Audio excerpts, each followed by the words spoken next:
दतिया के बड़ौनी कस्बे में पुलिस कार्रवाई से नाराज व्यापारियों ने रविवार को जोरदार विरोध प्रदर्शन किया। बड़ी संख्या में व्यापारी एसपी और कलेक्टर के बंगले पहुंचे और दो अलग अलग ज्ञापन सौंपकर कार्रवाई की मांग की। व्यापारियों का आरोप है कि पुलिस छोटी छोटी शिकायतों पर उन्हें थाने बुलाकर अपमानित करती है और कई मामलों में झूठे प्रकरण दर्ज किए जा रहे हैं। एक मामले में व्यापारी ने अपने भाई के खिलाफ दर्ज एफआईआर को निरस्त कराने की मांग की। फिलहाल प्रशासन ने पूरे मामले में जांच का आश्वासन दिया। बड़ौनी कस्बे में रविवार को व्यापारी का आक्रोश खुलकर सामने आया। बड़ी संख्या में व्यापारी एकजुट होकर एसपी और कलेक्टर के बंगले पहुंचे, जहां उन्होंने पुलिस के खिलाफ नारेबाजी करते हुए दो अलग अलग ज्ञापन सौंपे। पहले ज्ञापन में पुनीत गुप्ता ने अपने भाई धीरज गुप्ता के खिलाफ दर्ज एफआईआर को झूठा बताते हुए निरस्त करने की मांग की। उनका कहना है कि उधारी और गहनों की अमानत से जुड़े पुराने विवाद में दोनों पक्षों के बीच पहले ही राजीनामा हो चुका है। इसके बावजूद पुलिस ने दबाव बनाकर मामला दर्ज कर लिया। वहीं दूसरे ज्ञापन में व्यापारी ने सामूहिक रूप से पुलिस पर गंभीर आरोप लगाए। व्यापारियों का कहना है कि छोटे व्यापारी पारंपरिक उधारी व्यवस्था पर काम करते हैं, लेकिन कुछ लोग इसका गलत फायदा उठाकर शिकायत कर देते हैं, जिसके बाद पुलिस उन्हें थाने बुलाकर अभद्र व्यवहार करती है और कानूनी दबाव बनाती है। व्यापारियों ने मांग की बिना ठोस जांच के प्रकरण दर्ज न किया जाए और छोटे व्यापारियों को अनावश्यक प्रताड़ना से बचाया जाए। साथ ही धीरज गुप्ता के मामले की वरिष्ठ स्तर पर जांच कर एफआईआर निरस्त करने की मांग की गई है। फिलहाल प्रशासन ने पूरे मामले में उचित जांच और कार्रवाई का आश्वासन दिया है। कलेक्टर साहब के पास आए थे, क्या मामला है? पूरा मामला ये 2013 का है। हमारे पिताजी के पास चीज रखी थी, पिताजी बीमार हो गए थे, ब्रेन हेमरेज हो गया था।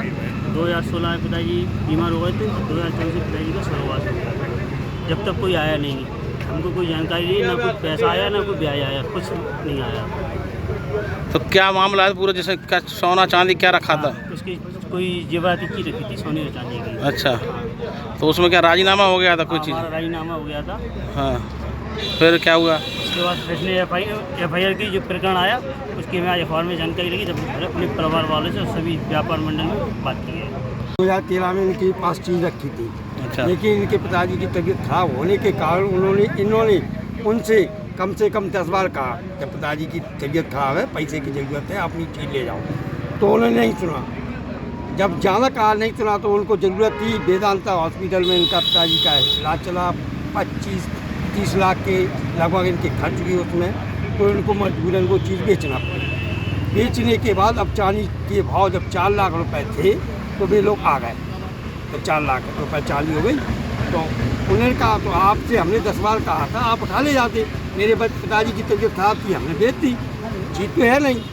तो उनसे इन्होंने फिर दबाव डाला थाने में, तो उनकी एक कंप्रोमाइज़ हो गया। नोटरी के कागज़ हैं हमें इनके पास, जो कागज़ हैं आप देख सकते हैं, पूरे डॉक्यूमेंट्स हैं।